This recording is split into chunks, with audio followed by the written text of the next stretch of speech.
town with your host T-Will, yeah, keeping it real. From the A to the screen, you can feel the thrill. Rolling with the classics, we're setting the pace, highlighting the magic of our soulful space. Got the vibe, got the crew, making it tight. When the screen lights up, everything feels right.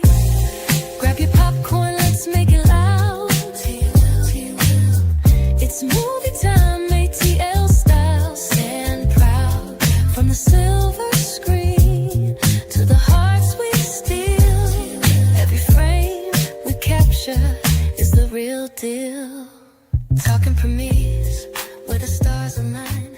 ATL views, yeah, they really shine behind the...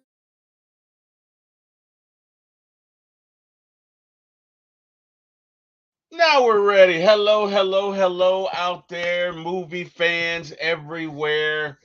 We have finally arrived at Spider-Man by Sam Raimi, circa 2002.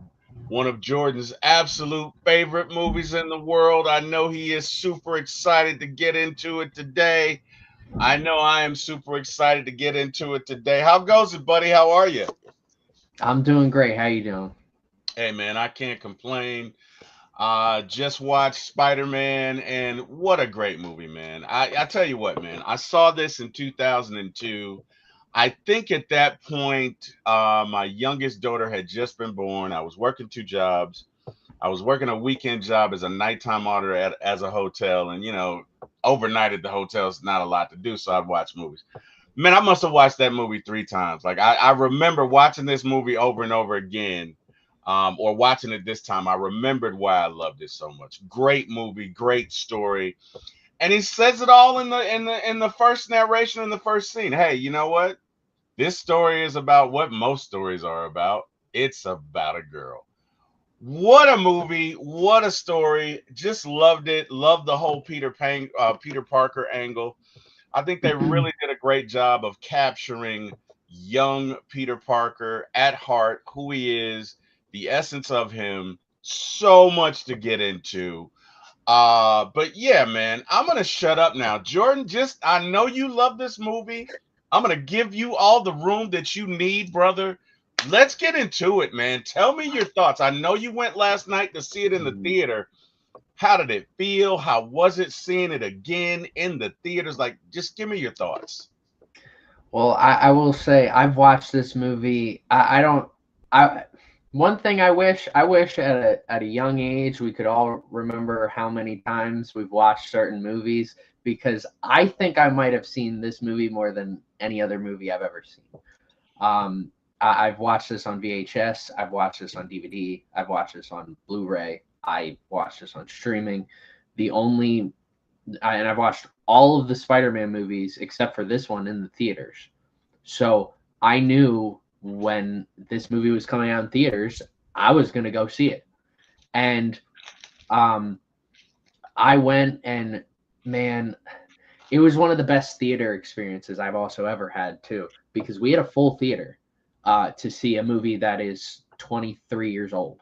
That's awesome. And by the end of the movie, everybody was clapping, and I had chills when that movie ended. And when the opening monologue comes in, I was just like, oh man, I love this movie so much. And I think I forgot how much I love this movie.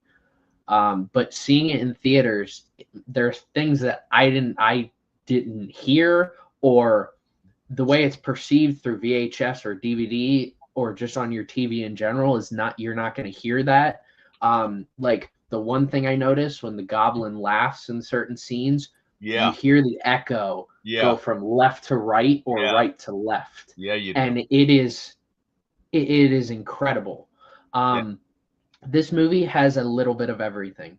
This movie has the horror elements of Sam Raimi. This has the action scenes. This has the romance. This has the comedy. I was actually surprised at how much I was laughing and how much everybody in my theater was laughing at this movie with some of the scenes, especially with J. Jonah Jameson. Um, it let him was sue me like a incredible. regular person. Let him Yeah, sue me like a regular person. I'm sorry. it was, this movie was just incredible. This movie shaped me into who I am today. There's not like when I watch movies, I watch them to watch them, but I think because this movie had a little bit of everything, it makes me appreciate all different genres of movies so much. I mean, this literally has everything, and I've always been a huge fan of Peter Parker. Spider-Man is my favorite superhero. He's my favorite just fictional character. I mean, everything Spider-Man goes through is something. I mean, there are a lot of things that I've gone through that are very similar to that, and I feel like growing up, I kind of grew up in a very similar life as Peter Parker. So I always gravitated towards that character. So seeing this movie, it I had a smile on my face the whole entire time I saw this movie, and just seeing all the different people walk into the theater, because I usually I get everywhere early. I'm always early to everything, so I go to the movies. And I know everybody tells me there's 15 minutes, there's 30 minutes of commercials. You got to get there. It doesn't matter if you get there early.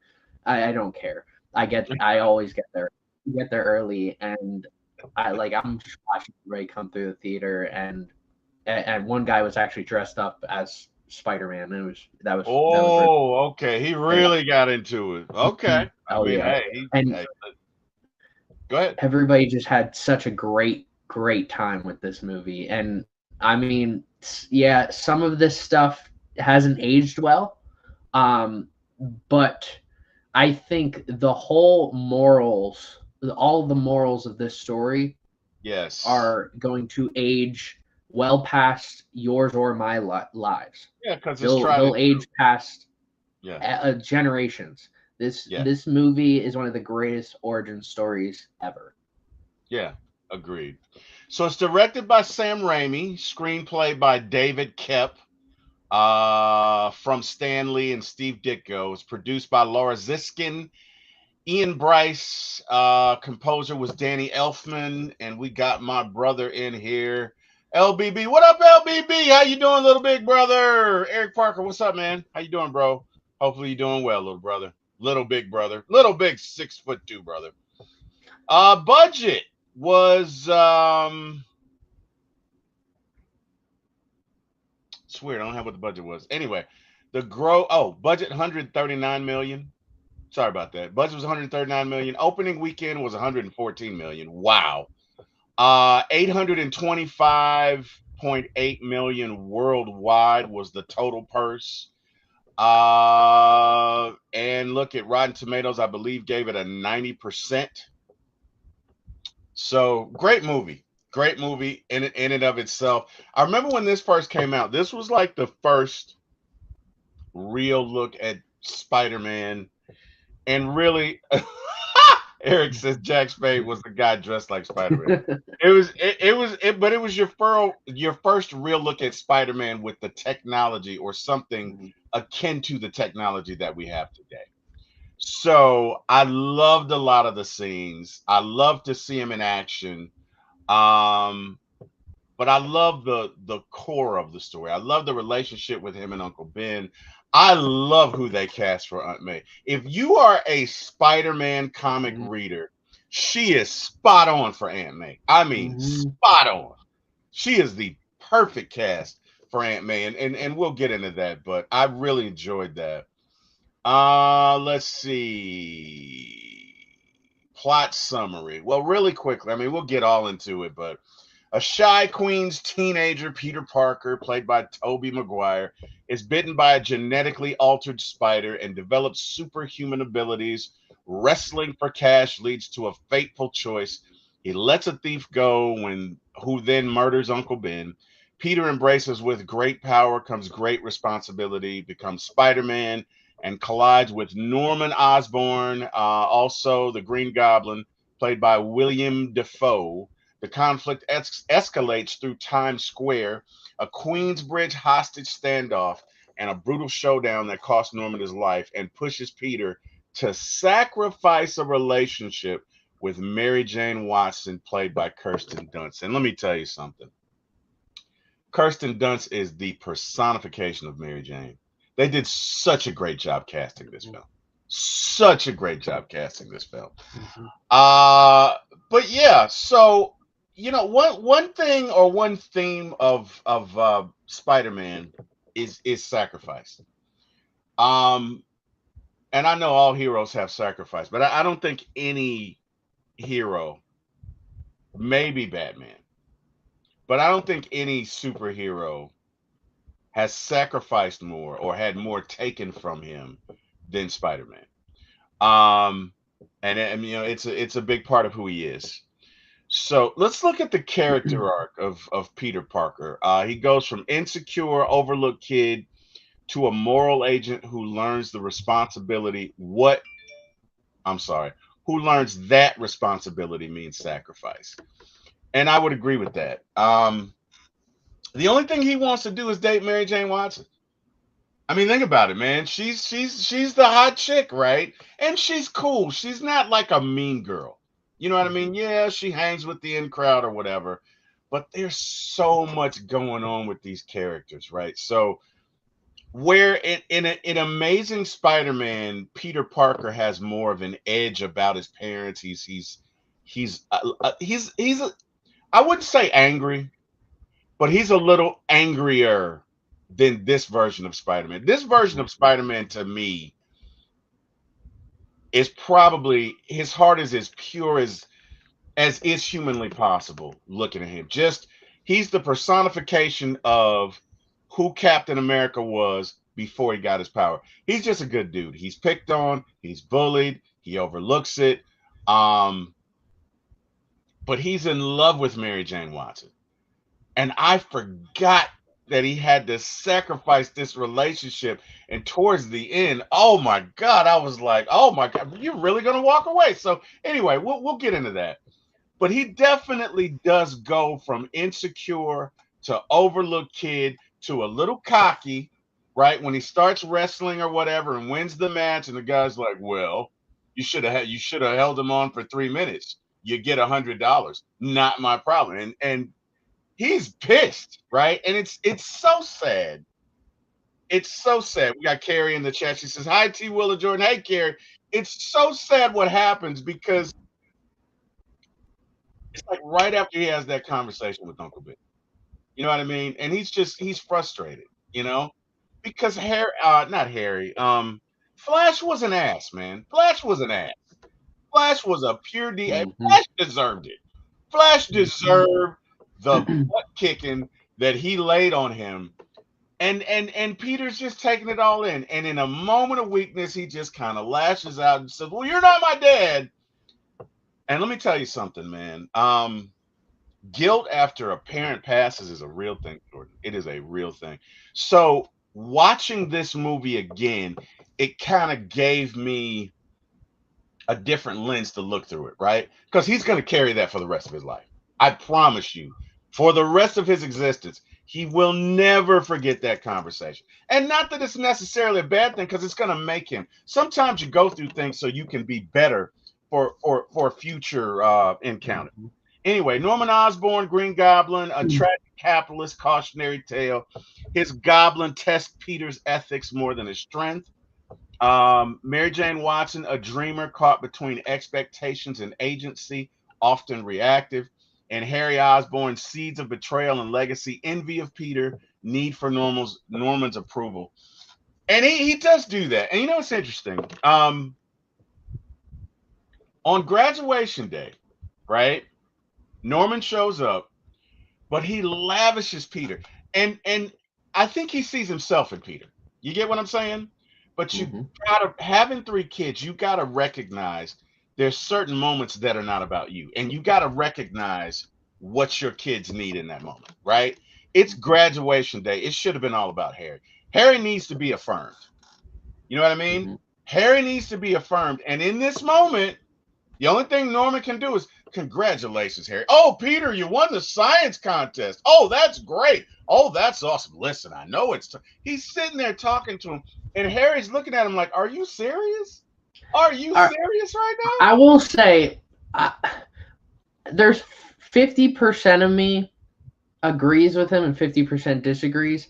I don't like how he treated Harry in that moment. Yes. I think the way he treats Peter in that moment is something that like if you ever have like a best friend and their parent like looks at you like almost like a sibling Yeah. to their own child, Yeah. then especially because Peter no longer has a fatherly figure to look up Right. to. Right. So like I can respect Norman for doing that. I hate the way he treated Harry in that moment. Yeah. I think he could have picked another moment to do that. You get what I'm Yes. saying? Yeah, I And agree. to your point, it's a slippery slope, right? Hmm. It's a slippery slope. Look, I got obviously my three kids, Mariah, Maya, and Zach, who I love and appreciate, but I've got my nephew who's been with us since birth. And he's like a son. I got my you've met my nieces Jonah Hmm. and Claire. Hmm. You know what I mean? So I and not that they don't have their parents. I'm not saying that. So it's not apples to apples. But what I am saying is that's a slippery slope because you got to remember, yeah, I love Peter, but this is my son. I got to be Yep. here for him. You get what I'm saying? Yep. I gotta, you know what I mean? Because look, as a parent, it doesn't. Being a parent doesn't come with a set of rules. You have to figure it out as you go along. And oftentimes you mess up. Look, man, I can tell you, I've messed up. I've messed up plenty of times. And some moments you don't get back. And so I think that moment at graduation is going to pay large dividends, not even in this movie, but in sequels to come, Hmm. because he will play that over and over and over again back through his mind. Um, it's interesting looking at Norman Osborn, and it's funny because the first time I saw this movie, you see them as caricatures, right? You see Hmm. them as personifications of heroes and villains that you've read about, but it's kind of hard to see them as people in this character, right? You get what I'm saying? Yeah. You see them as just a character. And so going back and looking at it again, I got a chance to pay attention to the character. And it's unfortunate because Norman is trying to create something great. He and Peter Parker are a lot alike. They want to make the world a better place. Even Norman Connors, same thing. Well, at least in the MCU. Now Hmm. you get into the comic, that's different. Yeah. Yeah. But in the MCU, Norman Osborn wants to make the world a better place. He's trying to get there. He's trying to develop this weapon for the military. It's going to be good for his country. It's going to be good for his company, and he's facing pressure. The general that shows up for the test phase doesn't like him, tells him straight up, and he's betrayed by his board. Um, and of course, he goes on to take the solution and loses his mind. But give me your thoughts on Norman Osborn and his portrayal, or actually William Defoe, which I like William Defoe. I think he's a good actor. But give me your thoughts on his portrayal of Norman Osborn, and give me your thoughts on his portrayal of Green Goblin, because they are two separate Mm. characters. Really two Um. separate characters. Oh yeah, they definitely are. As for his portrayal as Norman Osborn, I enjoy it.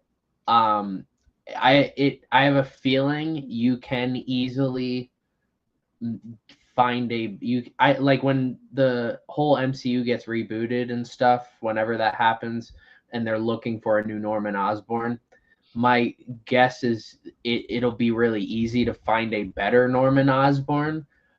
But when it comes to the Green Goblin, I don't know how you get any better than Willem Dafoe. Yeah. He's got the laugh down. If you play that laugh track that he has to anyone on the street of any major city, they will more than likely know either the movie, the actor, or the character. Mhm. And it's one of those laughs. It's the same thing with Heath Ledger's Joker. Yeah. You know who it is. You know who's laughing. Like in Spider-Man No Way Home, when we hear that laugh, everybody hears it and we're like, yeah. Oh yeah. Like he's not even on screen yet. We hear the laugh and we're like, oh my God, it's actually happening. And his portrayal, I love this like two sides of the same coin dynamic that he has, like especially the conversation he has with himself in the mirror is incredible. It looks like it looks like two separate people having a conversation, but it's just it through a mirror. And another great aspect of this movie is the parallel of Peter becoming Spider-Man and him becoming the Green Goblin. You see it slowly happen. We're both watching them go down this path to then eventually meet up. And it makes for such a compelling villain for this movie because we care so much for Peter with everything he's going through. And then we're like wow, like you're shocked at like Norman's transformation, and you're like, we don't want you to go through this dark path. And sometimes it looks like he's still good, he's still Norman, but then out of nowhere he's just he flips the switch and the goblin starts taking over.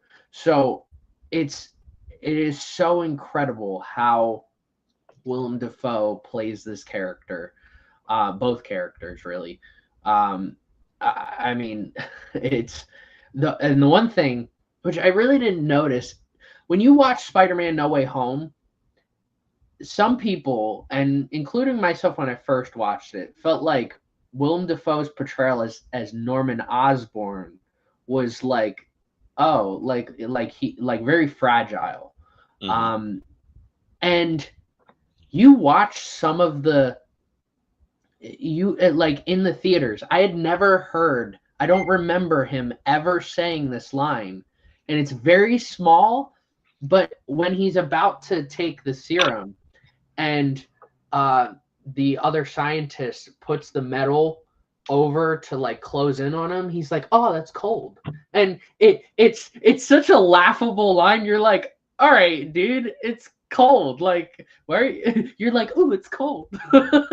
and I'm like, wow, that's actually so my perception of Norman Osborn, because we really didn't spend all that much time with Norman before the serum. We didn't. But in No Way Home, they really feed in on Norman being the old Norman, but he's still got the goblin in him. So it makes Spider-Man No Way Home look that good. And it makes like, again, there's just scenes where I just don't even I had never even heard or seen certain things because I'd never seen it in the theaters before. But in this moment, like I hear the laugh, the goblin laugh, go from the right side of the theater to the left side of the theater. In fact, the people sitting in front of me were visibly going left to right with the sound, because I don't think anybody really in their head was like, oh, that's how it is in the movie. Because every time we watch it on a TV. We watch it, whether that was through a VCR, through a DVD player, through a gaming system, or just through streaming. We're playing it through, most of us are playing it through a TV and not a surround sound. Right. And this movie is one of those movies that is perfect for a surround sound, and that's why it was so great in theaters. Yeah, it's like Avatar in IMAX. There's no other way to see it. There's no other way to see it. So I get that.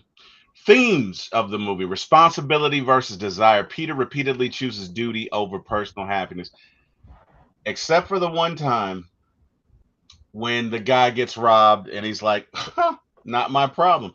And it's unfortunate because you know what? Some people go through a lifetime and they don't pay a price like what Peter paid. You know what I mean? Like that's you're talking about just who wouldn't have, most people would have done that. Most people, right? If they're trying to get it, because let's be real, it's about a girl. He's trying to get this car so he can impress Mary Jane, right? Goes in there, faces, was that Macho Man Randy Savage? Is that who that was? Yeah, faces, and that dude's insane, right? Okay, faces him, takes him down, whatever, and you're gonna come at me because I didn't do that. I mean, give me 2,000. Don't give me 100. Like that's just, you know what I mean. So Mhm. in that moment, and again, when I go back and rewatch these movies, I put myself in the place of a character. I'd have probably done the same thing, Jordan. I'd probably done. Mhm. Oh, okay. Guess what? Not my problem. And he pays an immediate price, but I think he pays this price because he is Spider-Man. And he has to Mhm. take up the mantle of this, and he's got to take on the he's the hero of New York City. So he's got to have broad shoulders. Um, but it's a hard lesson, man. That is a hard and quick and fast lesson. And it is the thing I love about this movie is they set it up for the sequels to see just the struggles that they're going to go through, because Harry is going to really, really, really, really resent Peter, and Peter is going to deal with that guilt from Uncle Ben for the rest of his life, but it makes him better. Does that make sense? Yes. Yes. Because he'll, he'll 100%. never he'll never do that again. Duality and masks. Norman's mirror scenes and Peter's secret identity explore identity. I feel like the chasm between Norman and the Green Goblin is much wider, at least at this point, than Peter Parker and Spider-Man. Because in this iteration, he hasn't really turned into the smart alecky, very quick-witted, kind of um prodigious fighter that he will, right? Like Spider-Man, the thing about fighting Spider-Man is Spider-Man is going to talk trash. You know what I mean? He's the guy that when you're playing Madden, he's going to whoop your ass and he's going to really? Did you really mean to do that, Jordan? Is that what you meant to do? You want to come out in that defense? Wow. Okay. That's Peter Parker. I mean, excuse me, that's Spider-Man. That's Peter me. Parker. Like every time. That's me every time I play anyone in Madden. I'm like, you're really gonna come out of 3-4 Oh, defense? don't I'm gonna talk your dot you up. talk, talk your stuff. Okay. And Peter Parker is the polar opposite, but we don't see that yet in this movie. It's coming. Like you see it in a few scenes, but I'm talking about to the extent that he goes like the thing about Peter Parker is Peter Parker will get you off your game because he will talk to you and Mhm. joke with you and crack joke, and you end up mad.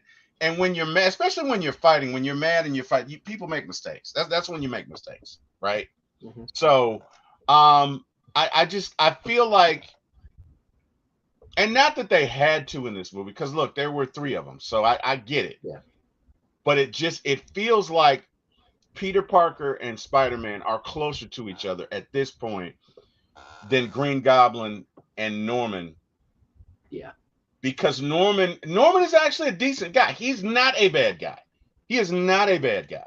Okay, but Green Goblin is crazy. Green Goblin has no F's to give. He does, bro. To come out there, his own son was on that. What is that? What is that? It's not a patio. It's a where the structure where they're out on the overlooking the landscape. Whatever the veranda, whatever that is, Yeah. where I they're don't out know. there. Whatever the terminology is, but they're Yeah. out there and it's for Unity Day and they're celebrating. His son is out there. Mhm. He has no F's to give. He's like, oh, you're gonna replace me, huh? And I love the Goblin bombs, by the way. Those were cool. Yeah. Those That. were really cool. I really Mhm. like that. But dude, you're just gonna cut. Your son is there, which lets me know this is a completely separate personality and identity than Norman Osborn. It would Mhm. have to be, right? And they confirm it because he wakes up and he's like, "What happened? What did I do?" And you know what I mean. But I just thought that was interesting. Power and consequences. Every power display has fallout. Ben's death, Goblin's collateral damage, MJ's risk. And let's talk about MJ for a segment. I forgot that she dated Harry first. I kind of Yeah. didn't like that. You know what I mean? Like that. Hmm. Let me ask you this question, Jordan. Yeah. Um, you know, you're up there in Philly, and let's say, Jordan, you're out on the prowl, you're a young single man, and you and your best friend meet this girl, and she starts dating him first, and then all of a sudden she starts giving you these vibes, and now she's dating you. Are you gonna trust her? That would be something I'd have to communicate with my friend about. Obviously, but let's be real. And I need you to be real in this moment. In the back of your mind, is there going to be a prevailing thought that says, "Well, she does this to him, she can do this to me"? Is that thought not going to hit your mind? No, because not everybody is. No, I mean, some people aren't meant to be together. So and some people are. So Mm. I mean, it's kind of that's the way of life. Welcome to Life Lessons with Jordan. Um, um, no, Oh, I like I don't know if my friend was dating this girl and right. and they separate. I think the way that Peter handles this is wrong in the movie, Hmm. and the way she does. I think the way Yeah. both of them handle it, Yes. because like Harry and her are together. I mean, after Thanksgiving, like things become real. Like there's a thin line, and they don't really know what they are. It's one of those things they don't really know what they are, Hmm. and it's like Peter just like slides on in and does his thing, and I don't agree with that.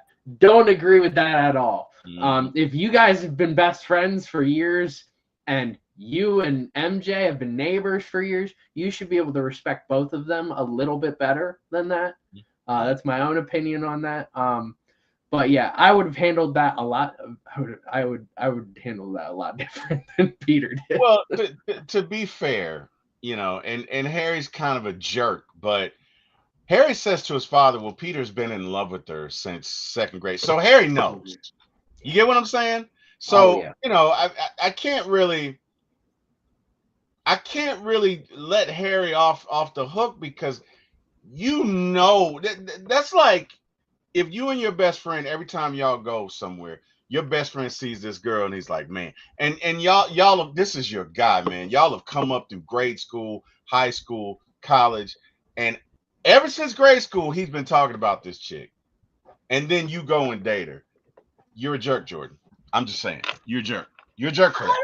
I don't know. Yeah, nah, man. Because all right, this one conversation they have with that Harry and Peter have, where he's like, I also don't like that Harry kept this a secret. Yeah, Like he should have been because he very knew he was blunt. wrong. Yeah, I He knew think he was wrong. you can tell that these people are just coming out of high school Yeah, because all of how immature everybody is. correct. And Correct. and when Harry tells Peter, he's like,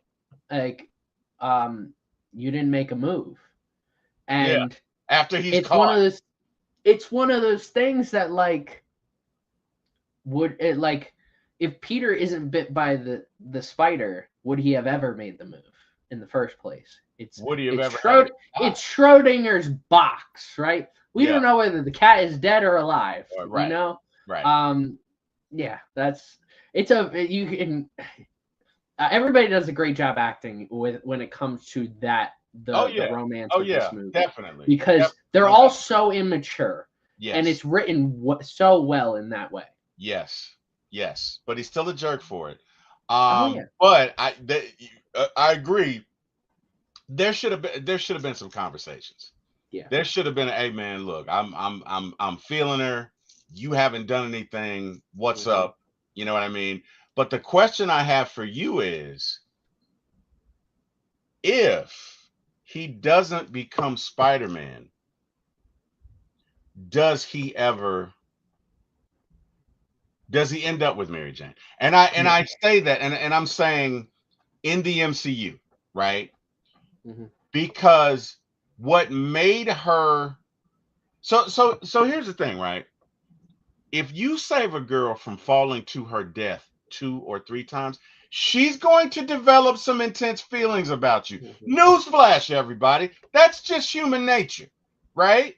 If you save a woman, not once, but twice, from death, she's going to, it's human nature. She's going to develop feelings about you, right? And in the midst of this, Norman Osborn comes over, or maybe Norman Osborn slash Green Goblin slash Noblin, whoever, because at that point his identity's fracturing. But he tells her, hey man, he basically tells her she's for the streets, dude. Look at this woman. She just wants you for your money. You know what I mean? Have your way with her and be done. And I think in that moment, Harry is trying to like defend her, but he's in shock and he's embarrassed. But I think that she's already started to fall for Spider-Man anyway. And the weird thing is, her falling for Spider-Man, the second time she faces that near-death experience, it cements her relationship with Peter. Mhm. So you could argue that if she doesn't have that experience with Spider-Man and Harry, she never sees Peter as the shining knight that he is. Does that make sense? Yeah, and that's why I've had a love-hate relationship with this MJ. Throughout all three movies. I've had a love-hate relationship where, especially in the third movie. In the third movie, I can't stand her. And I mean, the first two, I'm like, all right, I guess, but like, in all three movies, she is with one person to start the movie and ends the movie with another. All three movies. Mhm. This movie, she was with the Flash. The Flash. She was with Flash Thompson. She was with Harry. Then Uh-huh. she's with Pete. Well, Yeah. no, she wasn't even. She put herself out Out there there. for Peter. Right. He wasn't with Peter. Right. But either way, even if you just take Peter out of the conversation, Right, that's right. two. Then second movie, she's with J. Jonah Jameson's son, and start the movie and ends the movie with Peter. Third movie, she starts the movie with Peter, goes on to Harry for a hot minute, and then goes back to Peter. And by the end of the movie, they just give a hug, like a friendly hug. So we really don't even know where their story goes. Yeah. But based off of Spider-Man No Way Home, he says it's complicated. My guess is that they are married, and he's just being that like sentimental like husband and stuff like that, because we know this of all the versions of Peter, we know this Peter is the one that's going to cry watching The Notebook. I mean, you're going to tell me Andrew Garfield is going to cry watching The Notebook? Andrew Garfield's not even going to watch the movie. No, he's Tom not. Holland's No, he's not. Tom Holland's going to be like, okay, do you remember that movie like 20 years ago? That's how. But yeah, Toby's going to be the one to cry. So he always has to be sentimental with things. That's But yeah, you know what? I've That's always fair. had a love-hate relationship with this MJ, just because she does jump around quite a bit. And like I like this movie is my favorite version of her, because I mean she flat out tells Peter in the end of the movie, like, you see me for me. Like, you want me to be my own individual. Mhm. And instead of like Harry like wanting her to potentially be like a trophy wife or something like that, or Flash wanting her to just be like an object to her. Right. And that is where the romance theme of this movie is so much better, in my opinion, than the second, and definitely better than the third one. Mhm. And that might be people might have different opinions based off the first and second movie. I love both movies so much, but when it comes to that, I think this movie handles the romance a little better. No, I agree. I think they're dealing with some heavy themes here, man. And the funny thing is they're dealing with the heavy themes under the fallacy of youth. Hmm. And it is amazing at how we make decisions at that age that will impact the rest of our lives, fully not understanding the weight and the impact that these decisions carry. Also, New York is a character, and I think that's a theme really throughout all Spider-Man movies. New York is a character in any Spider-Man story, or at least should be.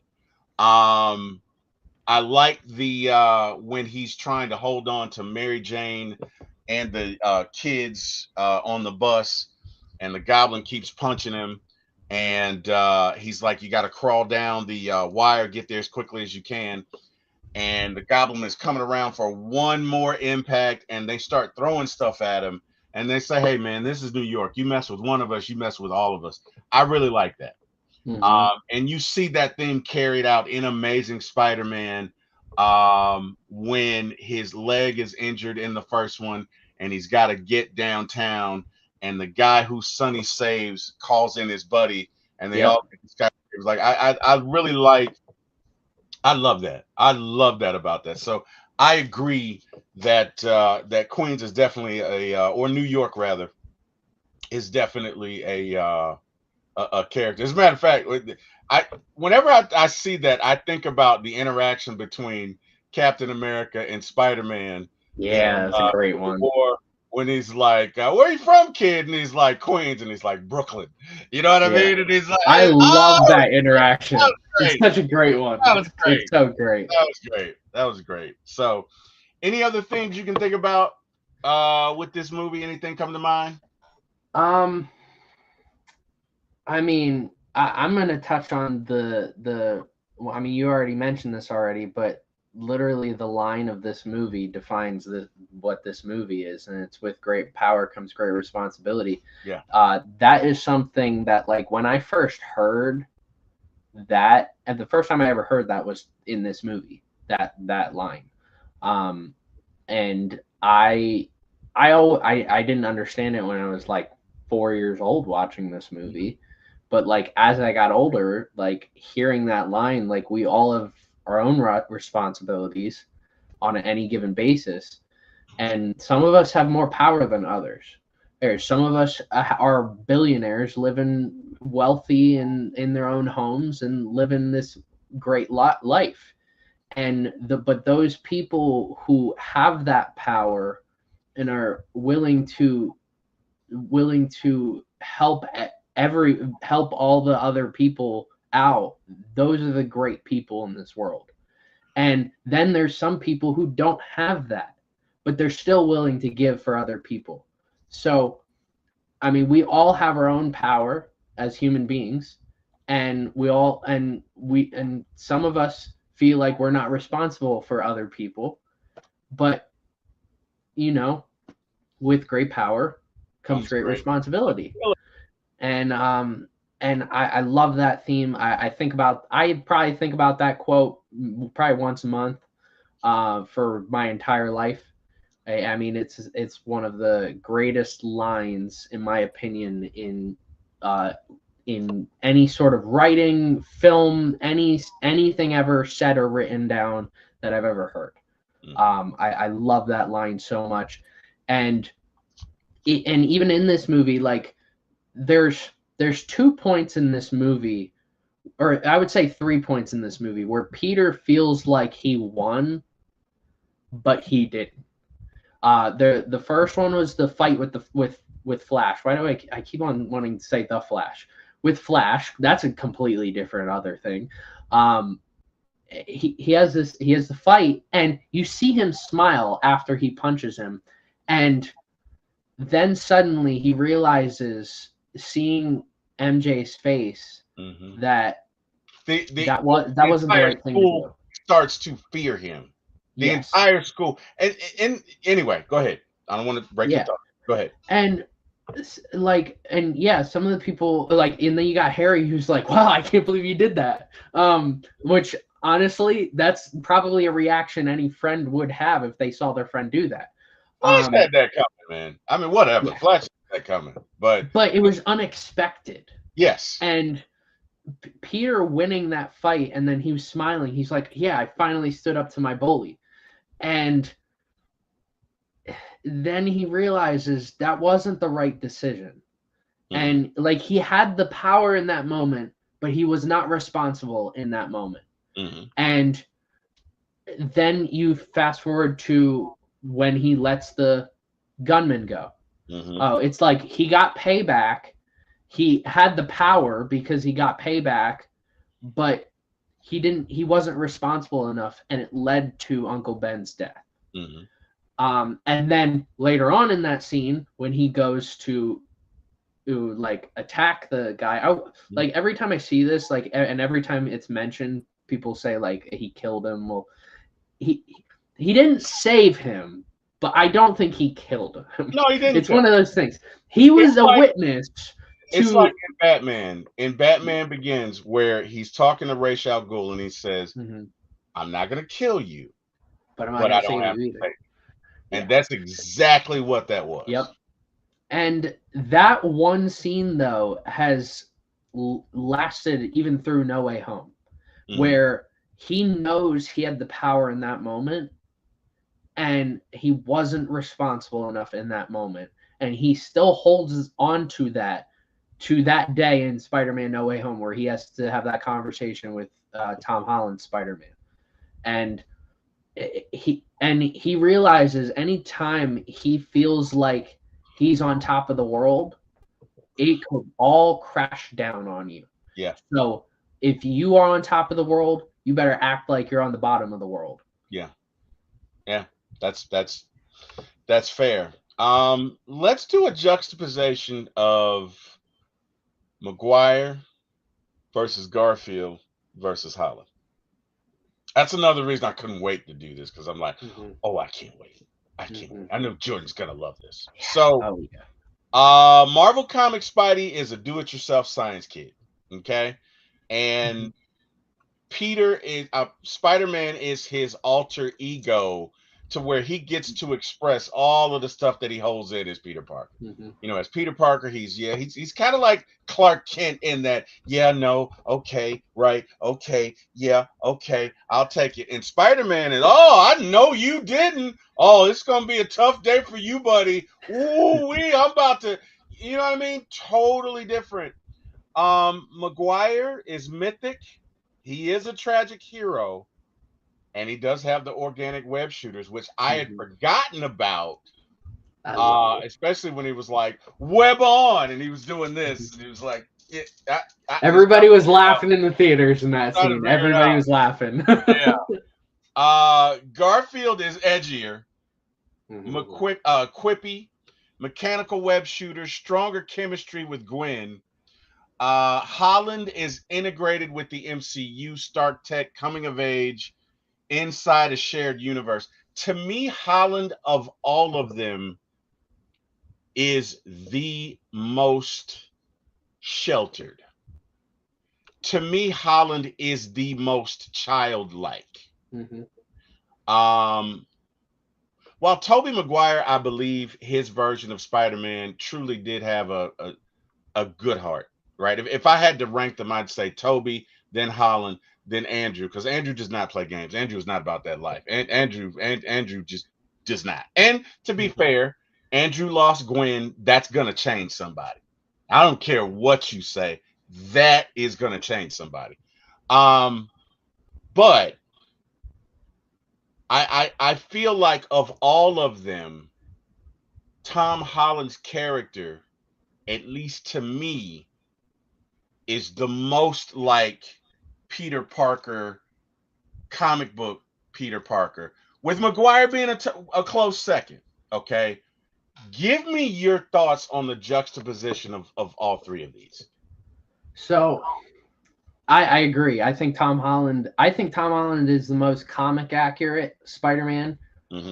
In terms of not in terms of his Spider-Man, he's the most comic accurate Peter Parker. Peter Parker, right. Yeah, agreed. I would like I think all of the Spider-Man that we've seen in live action have have that comic book. They all They show do. their comic book sides They do. because the comic books span decades. I mean, Tobey Maguire, we've only seen him in 3.5 films. Andrew Garfield, we've only seen him in 2.5 films. Tom Holland Spider-Man, we've seen him in what? 4.5. All three of his. We saw him in Civil War. We saw him in No Way Home, or in Endgame and Infinity War. Yeah. I might even be missing one, but that's 6. Yeah. And even then, even through 6, we've only seen 6 versus decades of material that we have in the comics.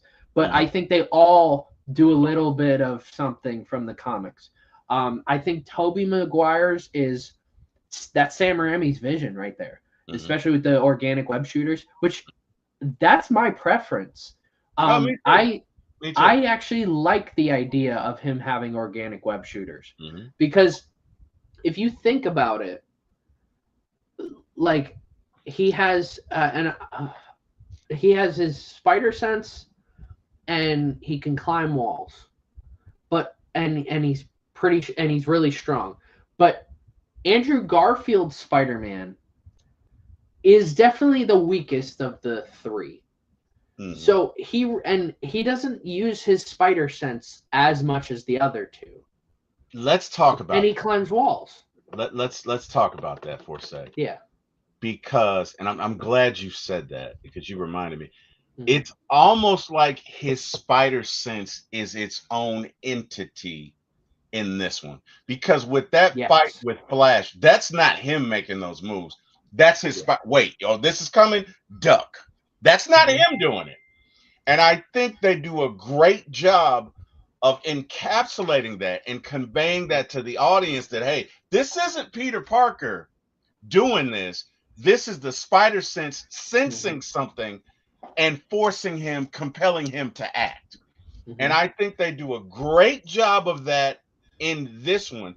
And I agree. I don't think in Amazing Spider-Man they really did that. It was there, but it was not, in my opinion, its own entity, right? And also in the comics, there's 3 Spider-Mans, right? There's the Spectacular Spider-Man, there's the Amazing Spider-Man, and then the regular Spider-Man, or whatever that series is called. So anyway, just wanted to throw that out there. And one other, and I mean, between the 3 of them, especially with the spider sense, I don't feel like Sam Raimi did such a great job with the spider sense. Like every time you hear the sound, like another sound that we hear, where if you played it for someone, you'd be like, "Oh, that's Tobey's spider sense."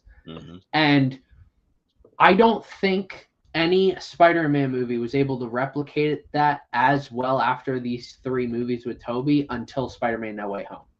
Spider-Man No Way Home did such a fantastic job showcasing his spider sense, especially the whole goblin scene where Tom Holland, like, he knows it's happening and he's like, and it's like he's trying to figure out what's happening, like what's the issue, and he's looking around, and everybody's like, what's wrong? Like they had no idea what's wrong, and he just trusted his sense, and it was so cool. And the way the camera zoomed in on him, it was incredible. And another thing in that movie, when Doctor Strange pushes Peter into his astral form, and his spider sense is taking over so that Doctor Strange can't get that cube thing. I don't remember what it was called.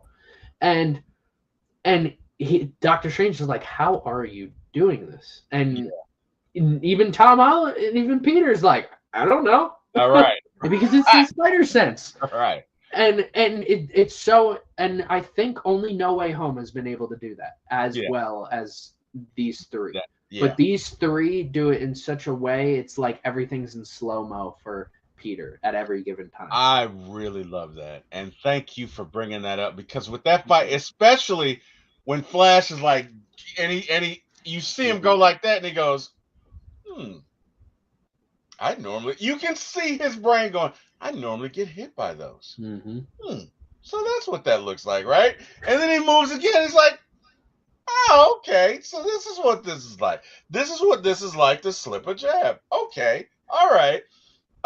And then when finally he's had enough and he just pops him and Flash flies 50 feet and they're like, oh my God. And Peter's standing there like, yeah. And then he thinks, oh shit, everybody saw it. Mhm. Oh my God. Oh my God. They're looking at me like, because he went from, hey, Peter's got a chance at beating up the bully to, oh my God, what is wrong with this guy? You know what I mean? Even Mhm. Flash's friend, I can't think of his name, but he's like, freak. And Mhm. I'm saying to myself, man, you just can't catch a break. Like, you defend yourself from this fool. And because you did it too vigorously, now you're a freak, right? It's just weird. Mhm.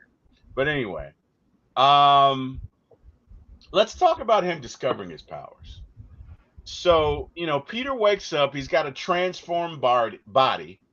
His reflexes are sharper. He's got webbing abilities at He school. can see.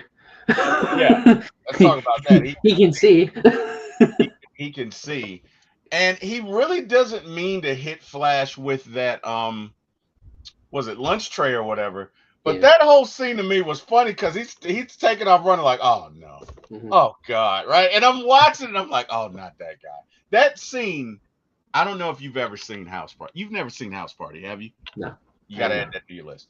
But there's a scene in House Party where Kid, who's kind of the nerd of the bunch, from Kid and Play rap group back in the day, but Mhm. Kid accidentally hits one of the bullies in the head with the lunch tray, and he's like, "This dude's huge, right?" And Mhm. he's about to kill him, and that's just like that's what I was thinking of when he accidentally grabs it and hits Flash with it, and Flash turns around and is like, Parker, and I'm like, oh shit, right? It made for such a great scene. Mhm. Um, And what I love leading into that scene, the scene where he catches right before that when he catches MJ and then catches all the food. That scene took I need to figure out how many if Tobey Maguire needed to do that like so many times where he catches all the food yeah. and catches MJ. Um, I need to figure out how many times he did that, but he did that so many times, and they kept on doing it, and he would like catch all. It took 156 takes, 156 times they Wow. tried that scene, and his face and as well as Kirsten Dunst's face are their genuine reactions to finally getting that done. Um, and uh, and you can see because they really quick cut to MJ's face like shortly after that uh-huh. when she's like, "Wow, great reflexes," and then they cut because they were like, "All right, we're done. We're done. We don't want you We're to done. try this again. No, We're not doing this no, again." not again. No. But uh, like, and it's funny. This led to a big laughter out of the whole audience. Uh, right after that, when he catches her, she's like your eyes. I never knew, or no, not your eyes. Yeah, I Yeah, never I think noticed your you had eyes. blue eyes.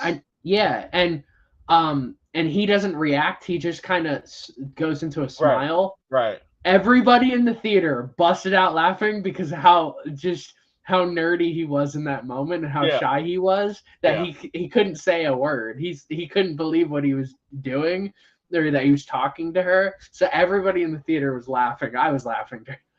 Bro, that's how I felt the first time I saw my wife. I mean, bro, she was, bro, I was, and the only reason I approached her is because I was drunk.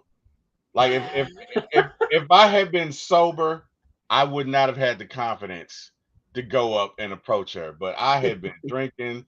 I didn't give a damn, and I saw her, and I was like, "Yes, I'm going to have you." And it didn't work out that night, but it did work out. But I just remember she spoke, and it was like in the movies where it's like, "Oh," like I didn't hear shit she said, Jordan. I was just captivated, like with her, like, oh my god, like, oh my god, she is so beautiful. I didn't give a damn about anything else. Like time literally stopped. So I get where he's coming from. Matter of fact, it was so bad, Jordan. When I used to pick my wife up and we'd go on, I'd forget where I was going because I'd be so caught. I'd be like, just, oh my god, I'm here with the hottest chick in the world. And I'd go 285 north. I'm supposed to be going 285 south. I'm like, she's like, where are you going? I'm like, oh, you know what I mean? And I wouldn't tell her. I'd be like, oh, we're just going. But bro, it was, I get it. I get it. Okay. I'm a nerd at heart. I get it. I understand. That's all I'm saying. Let's talk about the wrestling match. And I like the way they played it up where, and I forgot that what's her name was in there, Octavia Spencer, whatever her name was. I forgot she was in this movie, but she's like, we're not liable, right? You sure you want to do this? You know we're not liable, right? And he's like, yeah, and she's like, okay, good luck or whatever. And then he's walking out there, and the cheerleaders are all, he's gonna kill you, you're gonna die, and I'm like, okay, right? It's a little intimidating. And then he gets in there, man, and the cages come down. And of course, he flips around for a couple of seconds and messes around and gets pinned to the ground or whatever. And Macho Man Randy Savage got his money's worth. He's hitting him with the chair. He's throwing him all up against the cage. He's tossing him like a rag doll. And then all of a sudden, that spider sense kicks in, and he's like, "Oh yeah!" And then I think in that moment is the first time we really see him figure out, okay, I can do this. I can beat anybody. Like, oh, I'm him. I'm him. I'm that dude, right? So anyway, he earns the money. He's cheated of his winnings. And of course the guy says to him, well, you didn't let it go 3 minutes, so 100 is what you get. And he's like, what? I really need this money. He's like, that's not my problem. And hey, Peter leaves out. Okay. And then the guy runs by. And to your point, we see Peter kind of smile again when the guy's like, thanks. And Peter he doesn't really crack a big smile, but it's kind of like a smirk. You know what I mean? Yeah. And then the guy's like, you could have caught him. He's like, hey, not my problem. And the guy's like, you know what I mean? And immediately he comes out and he sees it's his Uncle Ben. And to me, this is where the story changes pace. This is where the movie changes. It gets serious. It's no longer lighthearted. It's no longer jokey. It's no longer comedy-esque. This is a moment that's going to impact the rest of the story. And he's crushed. And I guess for me now, some of the best moments that you go through initially are your worst moments, right? But they change you and they make you who you are. So me watching that, I'm reliving my mom's death, and I'm like, golly, you know what I mean? But I'm like, I understand it more, and I understand the impact that it had on Peter Parker and why. Because until you go through something like that, you just don't know. You know what I mean? You think you know, but you don't know. And so seeing him let me tell you something. Tobey Maguire does a great job of just his facial expressions in that moment. Because I could feel his spirit in them. I could feel like, oh God, what happened? Oh God. And when he sees the guy, right, when he chases him, because he looks at him, Uncle Ben's trying to say something to him. He doesn't get it out. He dies. And immediately is anger. And he's like, I'm going to go get this SOB right now. And matter of fact, that's how he figures out how to traverse through the city with his web slingers. Like, oh no, I'm gonna get this fool. We're gonna work this out, right? And he, there's a crash or whatever. He corners him in this abandoned building, and when he sees his face and sees who he is, that's a sobering moment, man. Because when it all hits him that this is your fault, I feel bad for him because again, you cannot get away from yourself.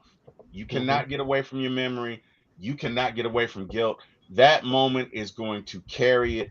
He's going to carry that with him for the rest of his life. And the only thing you can do with something like that is to try to be better going forward.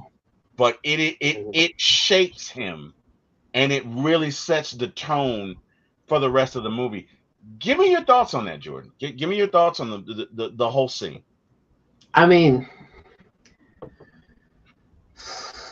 when my grandpa died when I was 9, and every time I go back and rewatch this movie, I think about him. Think about him. Yeah, especially this just the interactions that.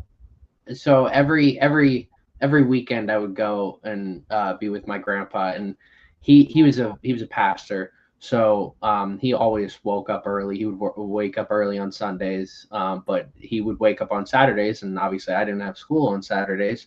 So, but I was so used to getting up so early that it was only me and him every single Saturday and Sunday morning.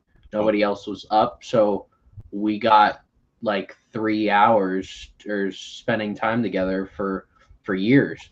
Okay. So every time I watch this movie, I think about him, because he taught me a lot of life lessons, and this scene is just it's so powerful, and I'm glad that they cut off Uncle Ben's line at just saying Peter. Like I think him not saying anything after that Mm-hmm. was okay.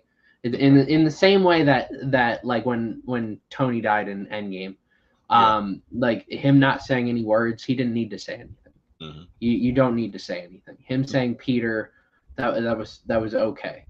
Um, I it's this whole scene taught me for the rest of my life that revenge won't do anything. Revenge will never you will never ever, no matter what you do in life, be able to justify revenge. And whether that's like really crazy revenge like this, like pretty much almost killing someone, Mm-hmm. or just petty revenge. Yeah. There's no justifying it, because at the end of the day, it's just going to circle back to you, or you're just filling that hole, because it is how you get treated by someone.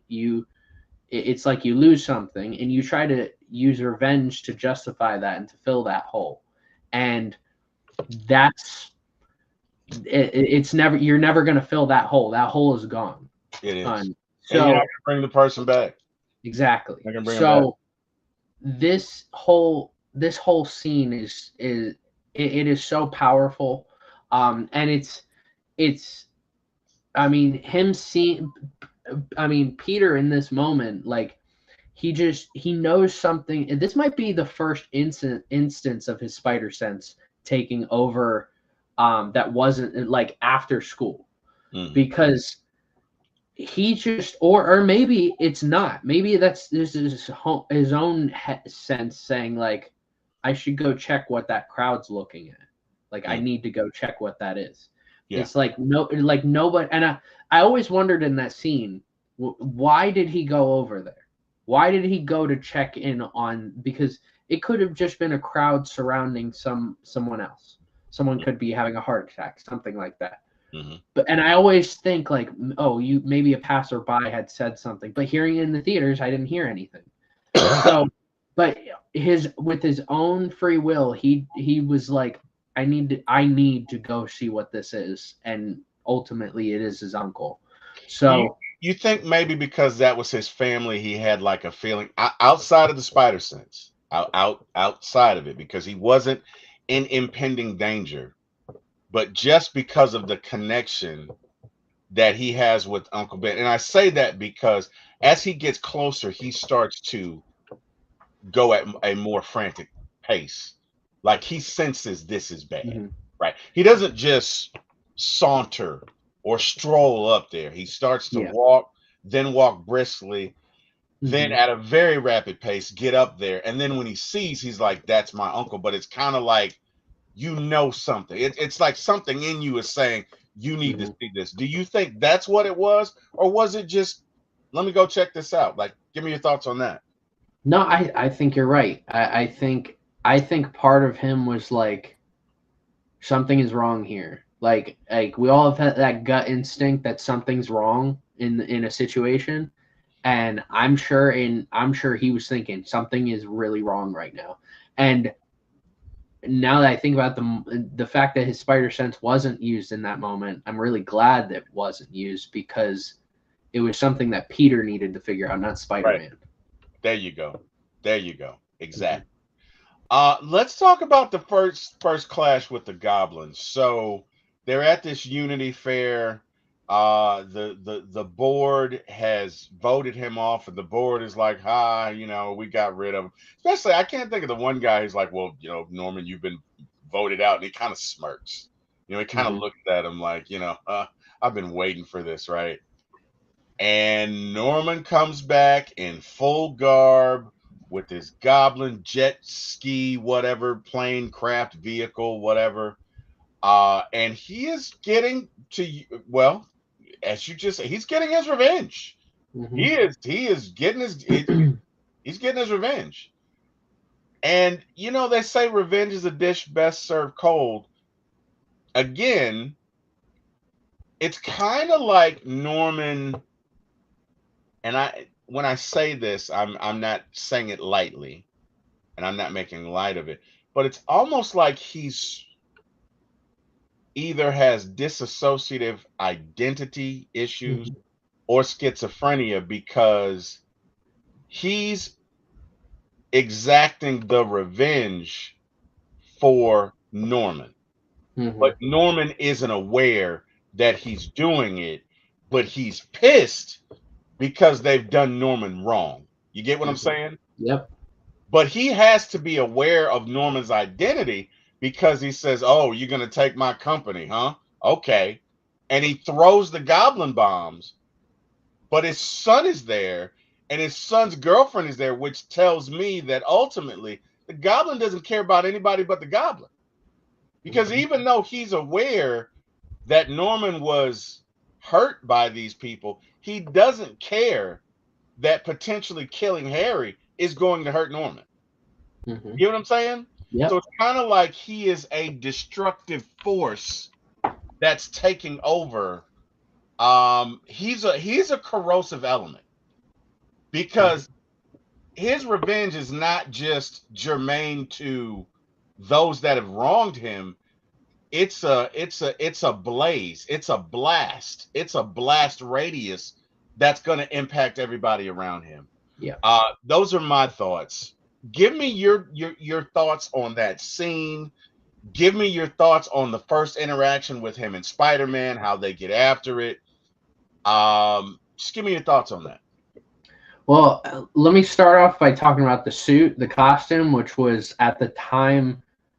At the time, that was a very skeptical decision. I mean, to this day, people say that's a Power Ranger villain suit, um, which I don't blame them. I love the mask. I think the mask is The map incredible. was cool, yeah. It's just the body armor is not great. And when you go to Spider-Man No Way Home, everybody loves it because of how like he adds like the purple cloth element to it, and Hmm. it's all like battle worn, and it makes it look so much better. Um, but yeah, maybe that's probably one of the top issues I had with this, with the fighting. I think in general the fist fighting in this movie was I've seen better in 1960s movies, Hmm. um, and especially in this opening scene where they like it's Adam West Batman style fighting. Yeah. That's like it's the pow kerpow, but it's not visually showing pow or kerpow. Pow! Yeah. Blam! Zowie! And yeah, that's maybe the only issues I have with this movie as a whole. Is maybe the action scenes could have been a little bit better. And you know what? They get better. They in the Oh, in both that the last even thing. Spider-Man 3, I think they had better action scenes than in Spider-Man 1. Oh yeah. But that's probably the only thing I will say Spider-Man 3 was better than Spider-Man 1 Oh yeah. with. You already um, know how I feel about that. When you're a but jet, you're a jet. You're a jet. Oh my god! I just wish I could fast forward past that. Anyway, go ahead. I'm sorry. but yeah, this whole scene, like him, and it's this parallel with Peter and Spider-Man and Norman being the Green Goblin. Like he is doing, like Spider-Man when Peter is Spider-Man, he's doing everything Peter always thought he could do. Mm-hmm. And what the Green Goblin is doing is everything Norman wants to do but can't do it himself. Can't do it himself, right? So in this moment, like his anger and frustration are clouding his judgment, and I mean it's putting his own son's life at risk, and he does not care. Or he knows that he's going to be safe, but and there's a chance that he gets hurt, but it doesn't matter to him.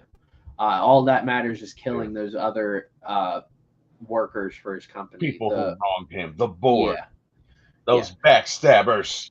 yeah, and the glider in this is it's incredible. I had some of my first action figures were from this movie. I had the Green Goblin with the mask you could take off, and you have Norman's face. You had the glider that he was on. I had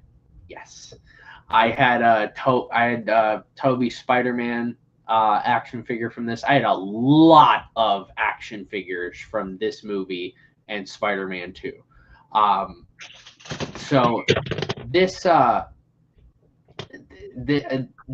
just I love the glider because I think it's a practical way of doing it. I'd be very curious if they reboot the Green Goblin, what the future gliders will look like, because I like this design enough, but it's also the only live action design we've gotten. Well, all right, sorry, we got the Amazing Spider-Man 2 and whatever the heck that was.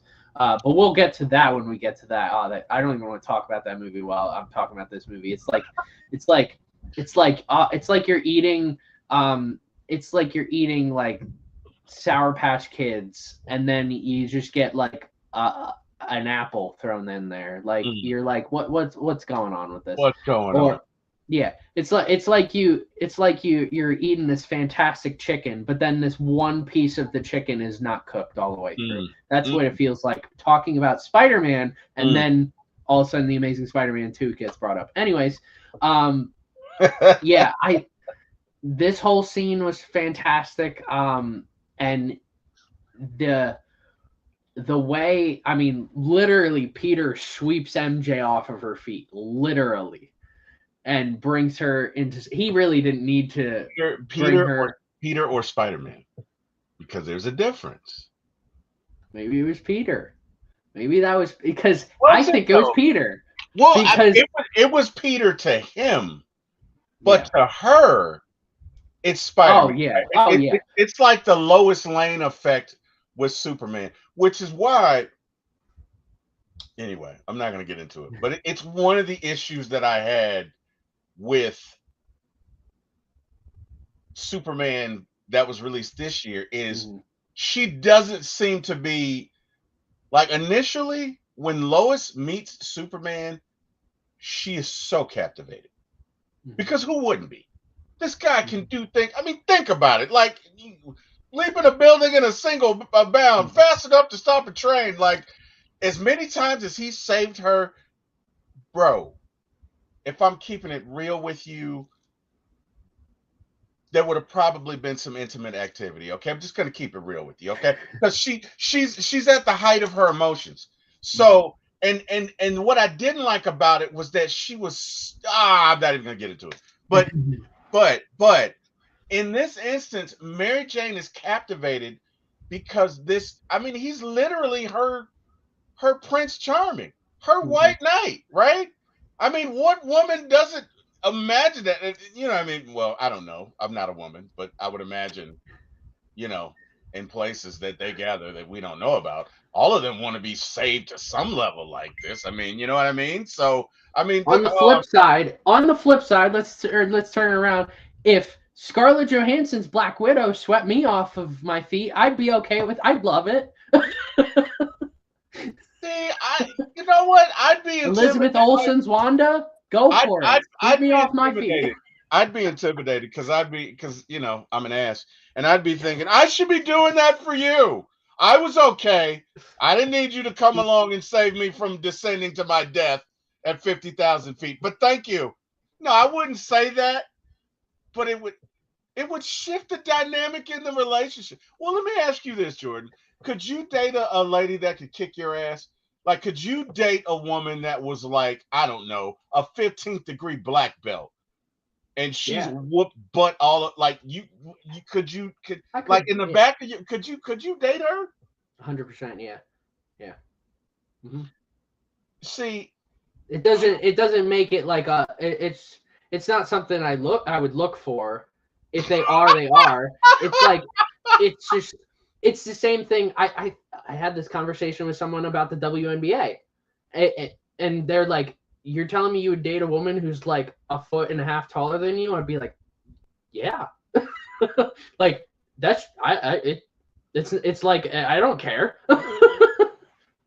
I think I'm too insecure for that because the minute she like she would have to take the word little out of her vocabulary because I'm like, who the hell are you talking to? I was talking about the shirt. I For love our that you looked up when you're like, You know what I mean? 'Cause I'd be like, well, she's a foot and a half taller than me. You know what I'm saying? She's a foot and a half. Every conversation, Jordan, is gonna be like this. You know what I mean? And I look, I'm man enough to admit I'd be intimidated, right? Like I'd be like, God dang it, Kim, don't you grab my shirt in public. Okay, like I would just be like, and you can't say the word little or small or anything like that, Kim. It's got to be removed from your vocabulary. Like I just, like okay, if my wife, if Kim were, you know, what 6'4", it would ruin the dynamic because I call her Smurf, right? Like that's the oh, thing. that's screwed up. I do. I call her Smurf. Oh, dude, she calls me Fat Albert. It's a thing. It's a thing. You Oh, know what I that's mean? crazy. She calls me Fat Albert. She cracks on me all the time. She cracks on my That's bald head. crazy. You know what I mean? She's my friend. We have Hmm. we have that. You got to be able to talk to the person. Hmm. But man, like if I woke up tomorrow and my wife was 6'3", oh my god, I don't know if I can do it, Jordan. I'd be I don't like, know if I can do it. I know because I'd be look, like, 4'4" to 7'7" don't matter. I hear that, man. I mean, look, if I woke up tomorrow, Kim 6'7", we've been together 30 years. I'm not going anywhere. But I'm saying, like, I'd be like, oh my God, dude, it would just be different, man. It would just be different. I'd be like, all right, Kim, here are the ground rules. You can't say small, you can't say little, and you definitely can't call me a Smurf, damn it. I know I've called you Smurf for 30 years, but you can't do that, Kim, because I got a thing. Okay? This is a real talk, man. Anyway. She-Hulk, same thing. She-Hulk, same thing with me. She-Hulk, I mean, now, and it's not like all right. Well, I guess we'll save that for the She-Hulk show because that's a whole. That's I want to say this. I'll say really quickly, then we'll get back. She-Hulk is my favorite female superhero ever. Okay. I think I loved her in the comics. I loved her in all the animated series she's ever been in. I think She-Hulk is awesome. I really like Tatiana Maslany as She-Hulk. I really do. I think the CGI sucked, and I don't think she was given a great script. But No, I it was think not. It you was could terrible. do. I think it can be better. I think they casted the right person for the job. It's just the job gave her a terrible script. All right. So we got to get back to it. I know Yeah. you got stuff you got to get to tonight. So the balcony scene where he's like, wait for it, or wait, here it comes. You're gonna go to sleep or whatever, and he hits him with the gas. Mhm. Why doesn't he take his mask off? Because it's a game. It's like the Joker with Batman. It's a game. I mean, that's the way I always perceive the way I perceive Joker and Batman's relationship and Goblin and Spider-Man's relationship, completely different from any villain or hero in any other movie ever. Okay, so it's kind of like Hannibal Lecter when what's her name, Jodie Foster's character is like, he'd consider that rude. He wouldn't do that. He'd consider that Mr. Lecter, Dr. Lecter would consider that rude. Mm-hmm. And scene. Okay. So it's just weird because I would have done it. I would have totally taken his mask off. 'Cause I would have, okay, who is he? You know what I mean? The Mhm. curiosity would have gotten the better of me. But to your point, I guess you're right, because he doesn't take his mask off, which was weird to me because I'm like, this is the only guy that can stop you. You don't think you should know who he is? But Mhm. maybe, I mean, and this is Goblin. This is Goblin. This definitely is not Norman Osborn, because Yeah. I think Norman Osborn would have taken his mask off. Yeah. So this is further evidence that he's descended into Norman Osborn's identity. But I just thought that was interesting because I whatever, I'd have taken his mask off. I'd have been like, I need to know. Let's talk about the bridge showdown.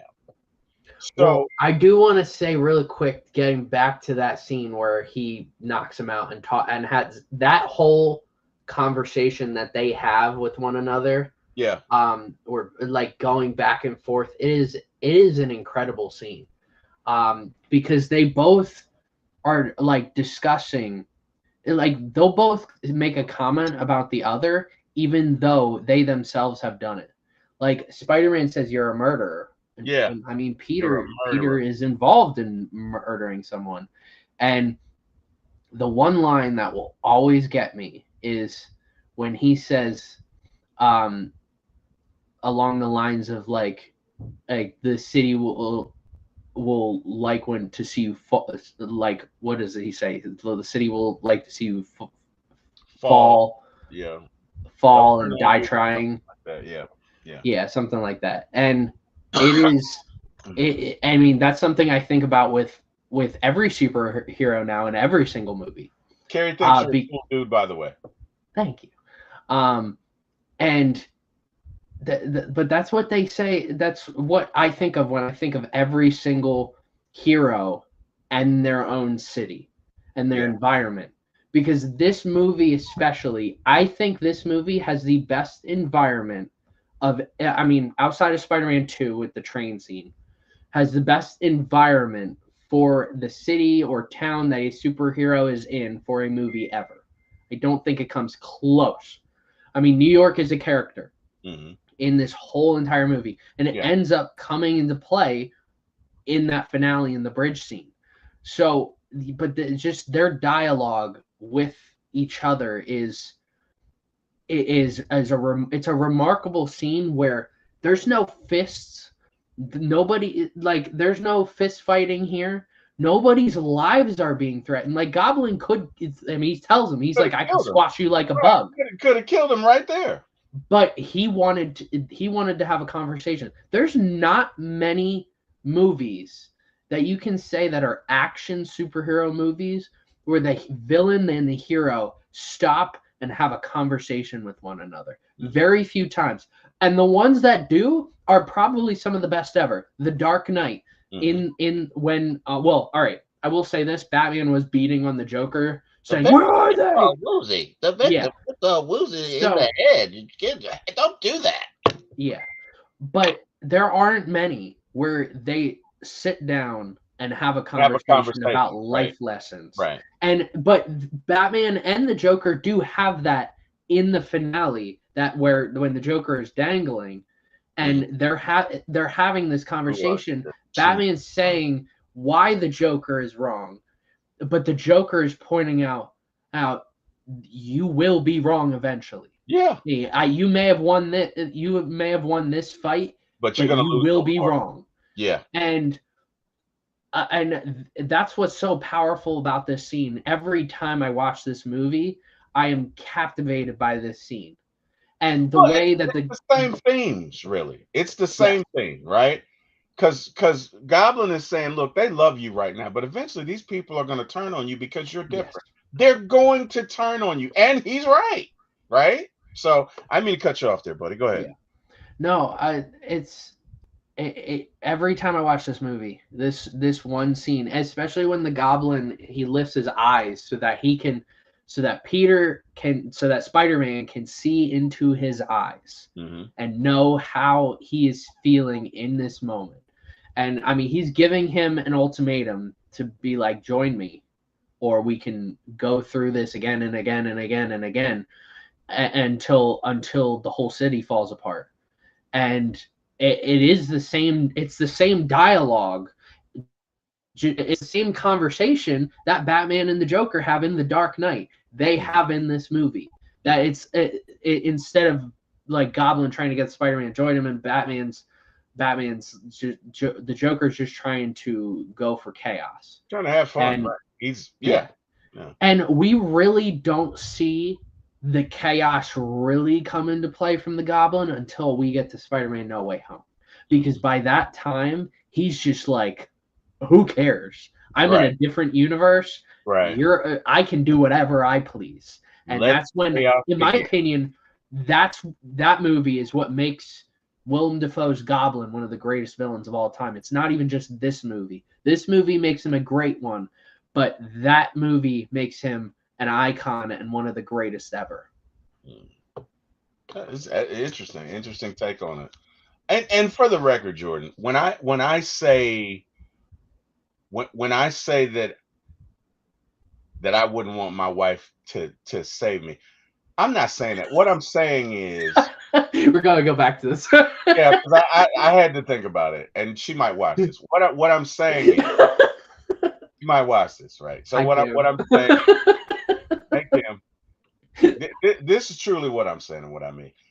I want to impress her, right? I want to be her White Knight. I want to be Superman. I think the coolest thing in the world would be to fly up here one day, right, and sweep my wife off her feet and fly somewhere. That would be cool. That would I want to do that. I don't want to be the guy getting saved. You get what I'm saying? Like I want to impress my wife. Let me tell you something. My wife and I have been together 30 years, but when I look at her, I still see that lady that I saw in that club. Like I still trip over my words. I still it's there for me. You get what I'm saying? So when I say, well, what I'm really saying is I want to impress her. I want to be her Superman. I know I'm gonna get grief for this, but that's what I'm saying. You get what I'm saying? It's not that I'm not trying to take the misogynistic point of view. It's just that I want to do this for her. I want to be her protector. I want to dazzle her. You get what I'm saying? That's all. Yeah. But but that's how every relationship is. You want to show up for the people that you love. Yeah. So yeah. I'm sure if we asked her right now, she would probably want to sweep you off your feet. I mean, that's probably how everybody is. I mean, that's all right, here's the human psychology that I learned in college. That's the superhero complex that every human being has. Okay. Every human being has that superhero complex in the back of their mind. I may say that I don't, but I do. Everybody has it. It's small, but in the back of their mind, and they're like, I want to be able to do this. I want to be able to do this. And if you get into that situation and do it, that's when you'll know if you're that superhero or not. I'm not a superhero, but I mean, I look at you're a superhero to me.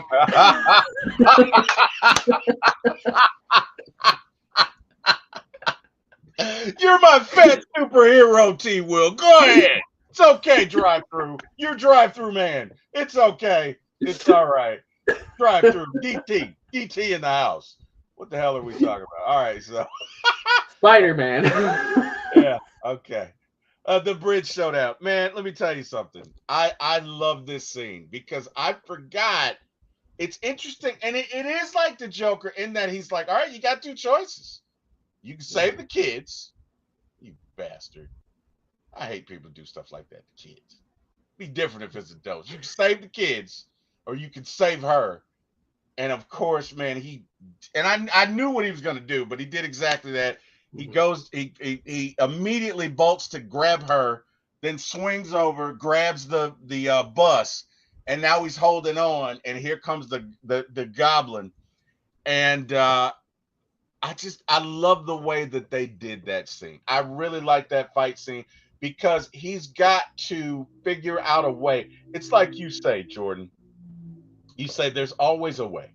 There's always a way. When we talk about, well, whatever movie we were talking about, I was like, well, he had to kill him, and you were like, no, he didn't. There's always another way. There's always another way to figure it out.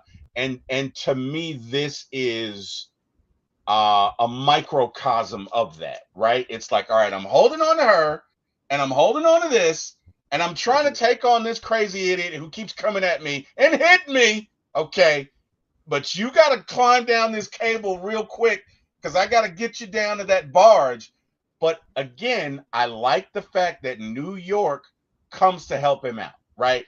Even though J. Jonah Jameson is, trying to turn the people against him. And even the cop, when he shows up to take a step back at the scene where there's a fire, and he says, look, I'm going to go in there and save this person. And he was like, well, I'll get you when you're coming back. And he says, I'm not coming back. And he's like, all right, just go save him. There's a respect from the cop to him. There's an unspoken, I really know who you are. And I really know what you're doing. It's my job to arrest you, but I really know who you are. And New York, again, comes to save him in that these guys in this barge are like, okay, we got to get him. And they're like, I don't think he's going to hold on. And the captain says, oh, he's going to hold on. Like that shows you, okay, we believe in him. We got him.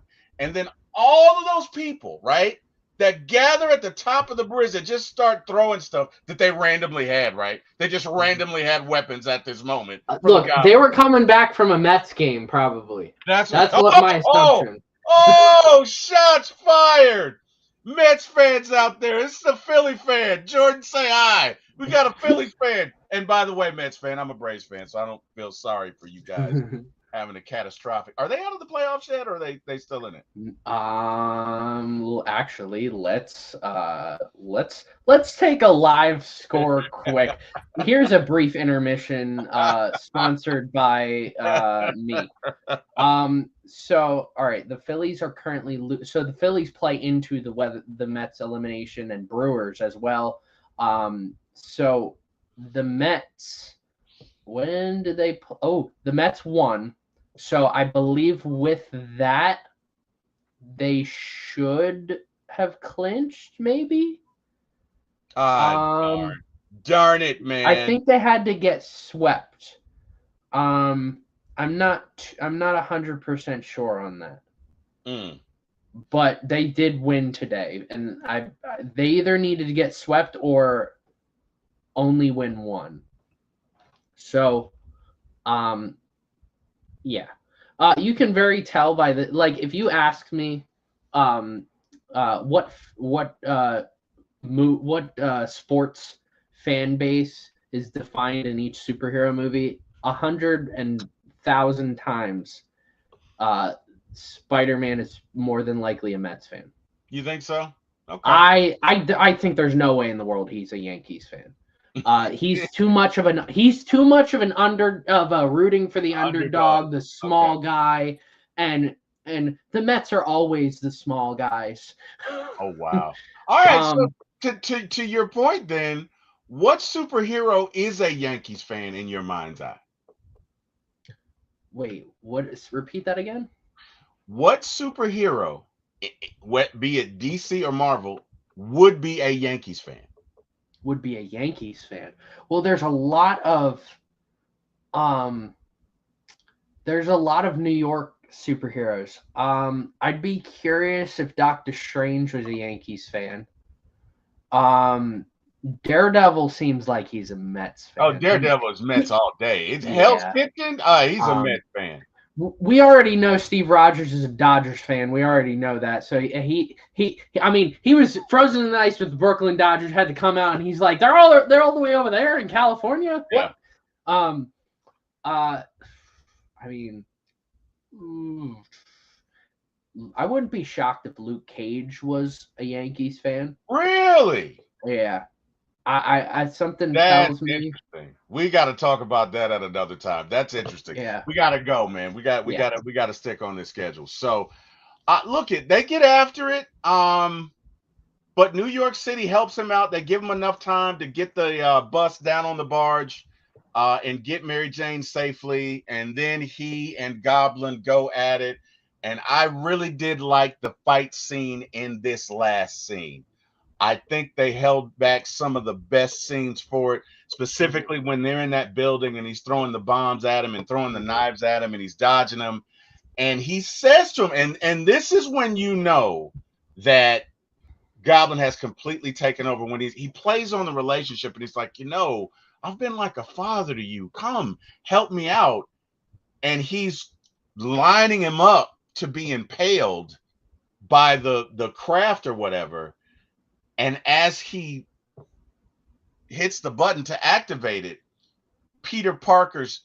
Spider-Man's spider senses kick in. Because again, it's not him. He doesn't see it, but they kick in and he flips over and Goblin is impaled. That entire sequence to me was one of the best parts of the movie. Give me your thoughts on that one. Well, I mean, watching in the theaters, I think I've watched it so much, but I didn't realize just how much the Goblin was winning that fight. Oh, he was kicking his ass. He really beating him up. Yeah. But it took the Goblin to mention Mary Jane, and that was the flip of the switch. Yep. That's all he needed. That was the motivation he needed to just start kicking his own butt. Mm-hmm. So it's such a again with the dialogue between the hero and the villain. You don't see this much hero and villain dialogue in movies. Another hero and villain dialogue that we see is just a great one. It's Thanos in Infinity War. Yeah, that's what I was thinking. When with Doctor Strange, when they're on Titan and they're having this conversation, Doctor Strange is trying to understand him, and Thanos is trying to explain exactly what he wants, and it ultimately leads to an entire group of actual Marvel fans who side with Thanos. And you got my mom who loves Thanos. She loves Thanos so much. And I'm like, do you think he was right? I don't think she'll answer that to me. But this dialogue that Peter has with Norman, even though the Goblin's hiding in the background of his mind, and it's so interesting because Peter's so confused in this moment because he's like, this is a father figure, and I don't know what to do. And he's even saying, he's like, you almost killed Aunt May, you almost killed Mary Jane, you almost killed all those people. Oh, like it's unraveling for him. Yeah. Yes, he's rattled by all of that. Yeah. And all he knows in that moment is he needs to do the right thing. And he doesn't know what the right thing is in that moment, but that's when his spider senses come in, and his spider sense ultimately makes that decision for him, and that's jump. And I mean, he gets him, which it is a very graphic impalement. Like, it's not kind at all. I mean, this movie's what? But it's accurate, though. PG-13. It is. It is completely accurate. You would bleed from your mouth. Yes. The organs that were impaled, you would absolutely bleed orally. And Norman, at the end of the day, that was Norman's last words, and not the Goblin's. Don't tell Harry. Mm-hmm. And that was that. I'd be curious to see how this movie would have played out if Peter told Harry right away, and how the whole franchise would have played out. Because would Harry have hated him right away? Like that, and that's the main issue I have with Spider-Man 3 is these sit downs that Norman and Peter have. All Harry and Peter needed to do in Spider-Man 3 was have one of those sit downs and explain what the heck happened that night. Because if Harry could understand, just listen to Peter in that moment, the whole third movie would have been completely different. And that is one of the most annoying parts. And there are a lot of movies where it's like, if the hero and the villain just could sit down and have a conversation, then this all would have never happened. And that's what Spider-Man 3 is. I mean, you could say that. I could see that, but I could also see him being so angry. Number one, he feels betrayed because of what happened with Mary Jane. Whether he's right or not, he feels betrayed. That was the first seed. And then when he finds out about that night, I don't know that he would have listened to him, right? And that's the thing. You need to be like Norman and Peter did in all of these conversations in this movie. Mm-hmm. In the third movie, they don't listen. They just talk. They don't listen to one another because they're mad with each other, right? Because the emotions are getting in the way, right? You get so in this, Norman really looks at Peter as like a version of himself or a son. Yes. So there's no perceived betrayal on the side of Peter. Norman doesn't feel betrayed, right? You know what I mean? It's different if somebody wounded you, and that's real. You know what I mean? I mean, think about it. He's thinking, he took my girl. Now he took his girl first, but he's thinking he took my girl, man. And then you find out that this dude killed your dad. You're not gonna hear him, and it's amazing because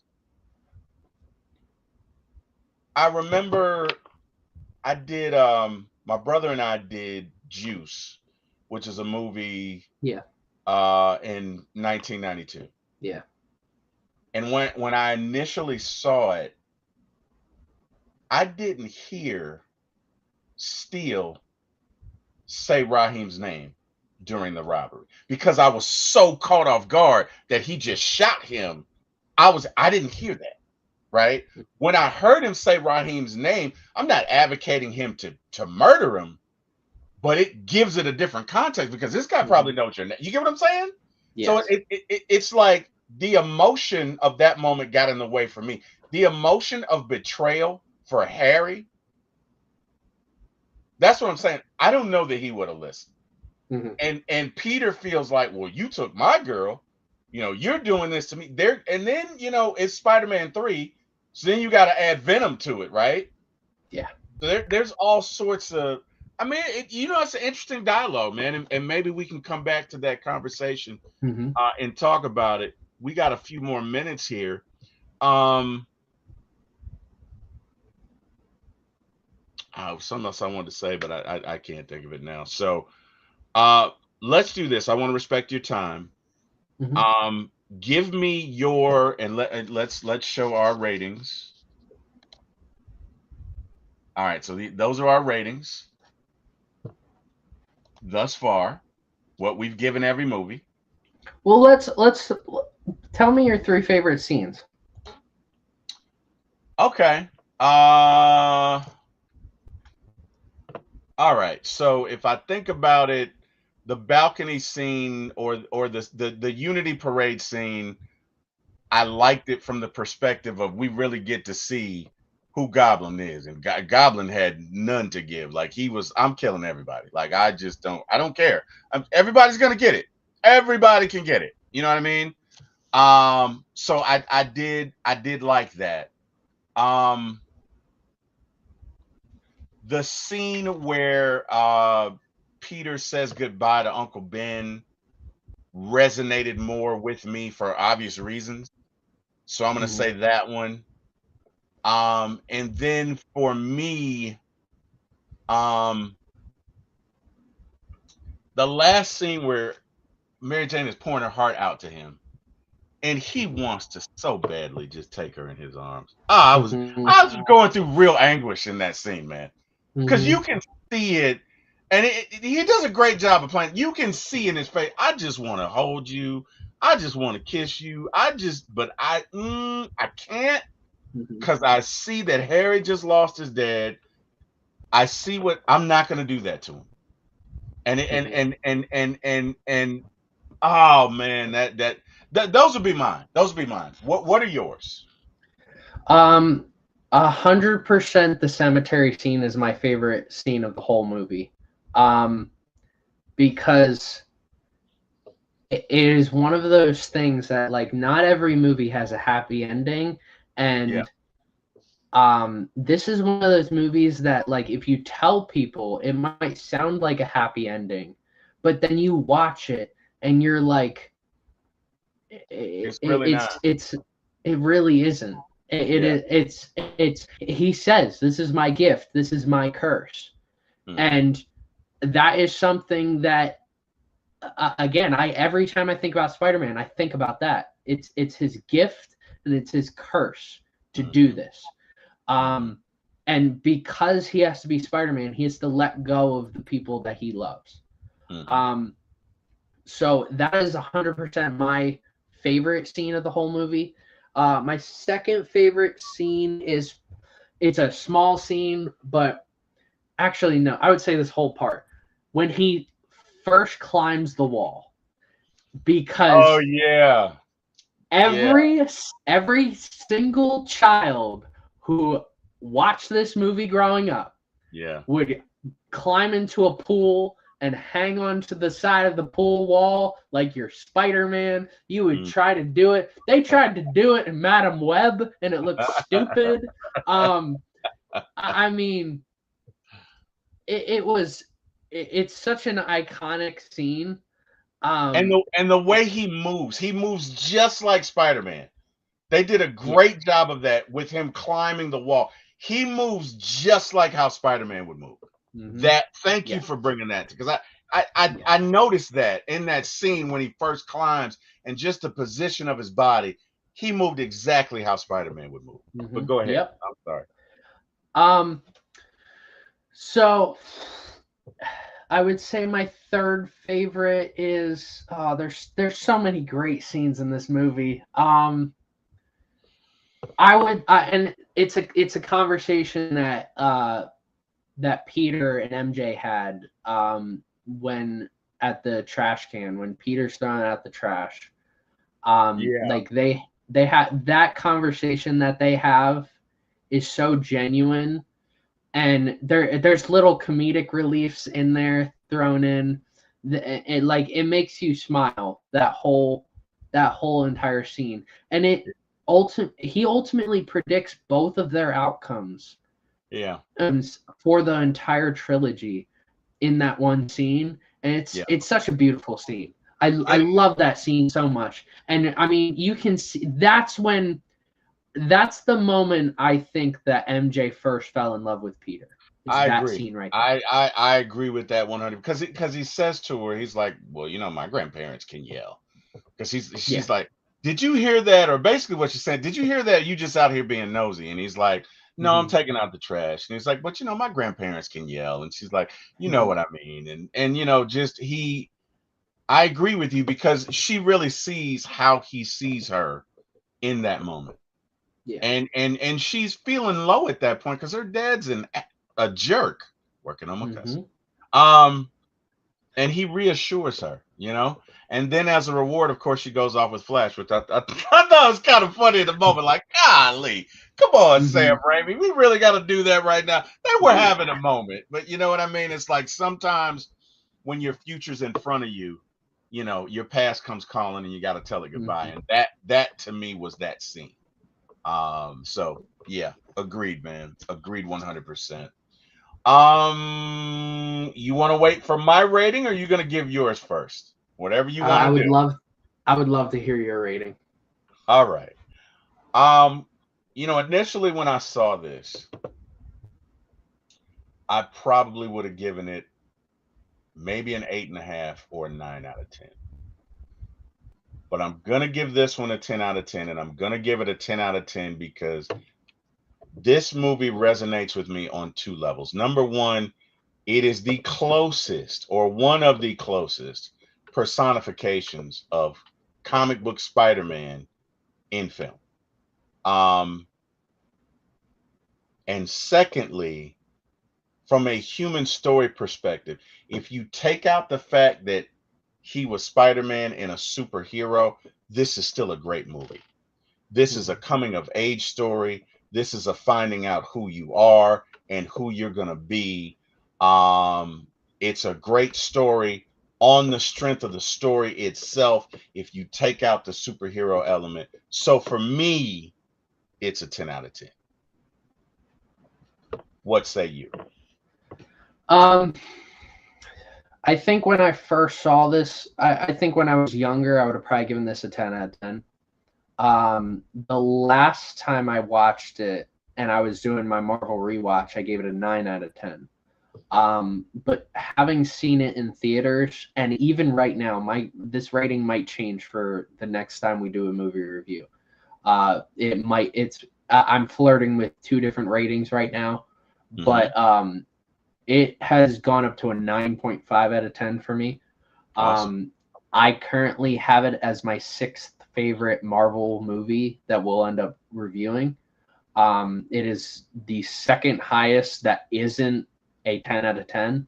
I would say the only reason it's not a 10 out of 10 for me is I think the action's a little outdated. Yeah. I think watching the movie in theater, I realized I actually really love the editing that Sam Raimi did because it feels like a comic book movie. It really in does. The way he fades really from one does. scene to the other. Yes. Yes. And Agreed. before when I gave it a 9 out of 10, I mean, I had this below Thunderbolts, I had this below Fantastic Four First Steps, but then going and seeing this in the theaters, I'm like, no, this movie is on.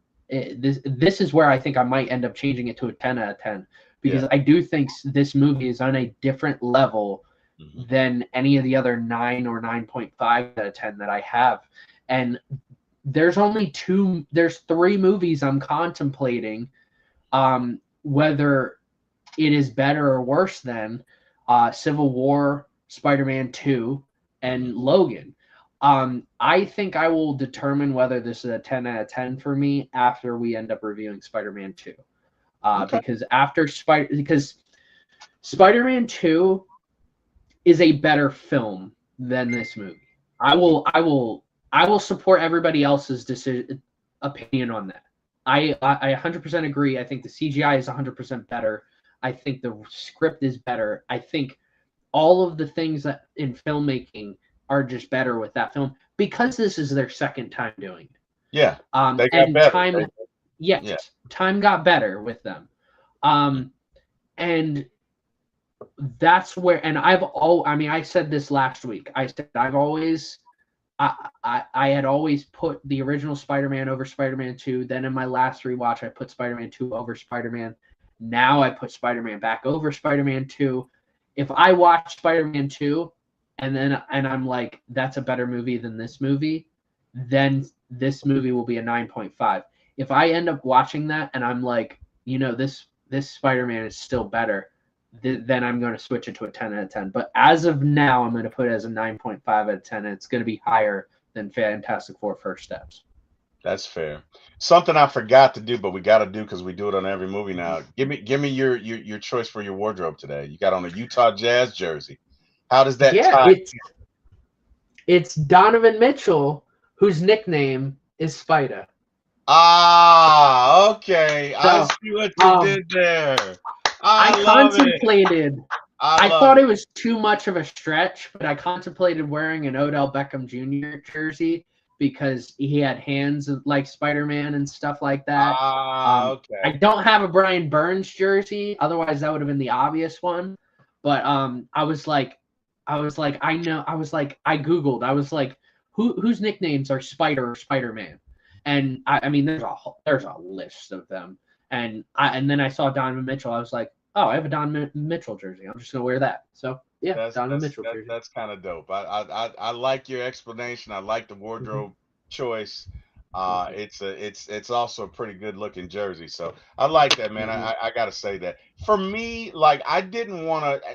You can see in some of the scenes, specifically when he's jumping roofs, that it's CGI and it didn't age well. But I didn't want to hold that against it because in its time, it was the best of it. And just for me, the way I walked away from this story, what to me determines a really good movie is if you take out the superhero element, would you still watch it?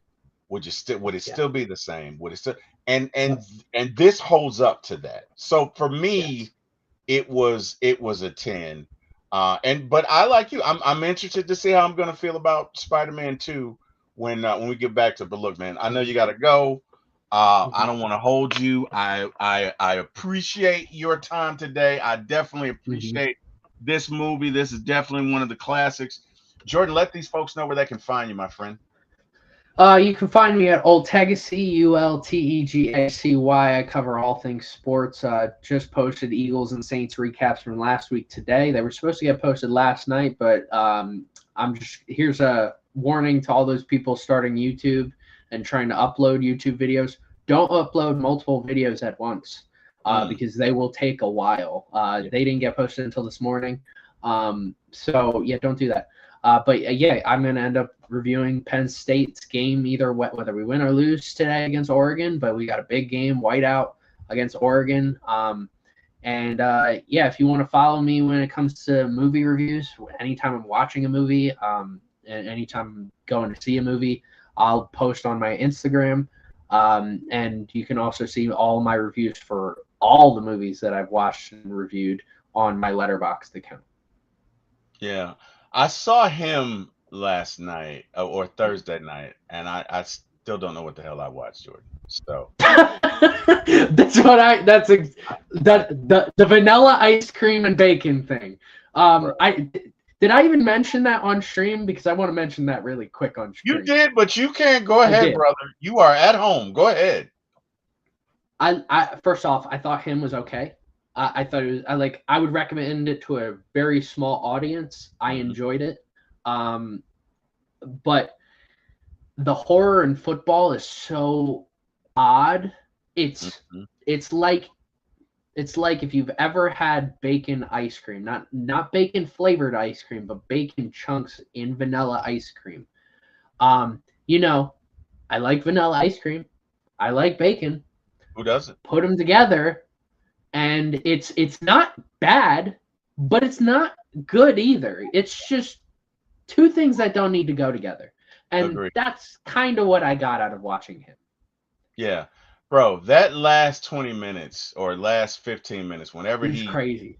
Oh my God. Bro, I gotta go back and watch it again. I'm gonna do him. And I'd like for you to do it with me because I think you oh yeah. I walked right into it. Thank you. Oh my God. I knew you were gonna do it eventually. Oh, you did. You did. I walked right into it. So I'm going to podcast him. I'd love for you to join because I really want to know your thoughts. Because I was with it right up to that 2-man enter, 1-man leave scene, and that thing just went off the rails. I mean, it went, whoa, right? And then when we get to the field and he's got to sign that contract, what the hell? So, yeah, we got to talk about that. But like I say, man, we got to go. Hey, to everybody who joined, thank you. Obviously, we can be seen on For My ATL Sports 1 and For My ATL Movies 1. If you want to go back and watch any of the movies we've done, and by this list, we've done a lot. We've done about 6 DC movies as well. So we got quite an assortment of movies on there. If you like MCU or if you like DC movies, come check it out. But again, we're at For My ATL Sports 1 on YouTube. Say again, that is the number 4 My ATL Sports, the number 1 on YouTube. Please like, share, and subscribe. Hey, tell your friends if you enjoyed the show. Again, also for my ATL Movies one on YouTube. Again, please like, share, and subscribe. But hey, other than that, to everybody who joined in the chat, thank you guys. Appreciate you guys.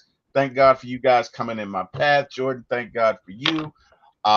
Thank God for waking me up this morning. And last but not least, Brother Eric Parker and Brother Jack Spade, thank you for getting my start in this business. You guys have an amazing day. Good luck to your Penn State Nittany Lions because they're not playing my Bulldogs. And go Dogs! Y'all have a great weekend. Good night, everybody.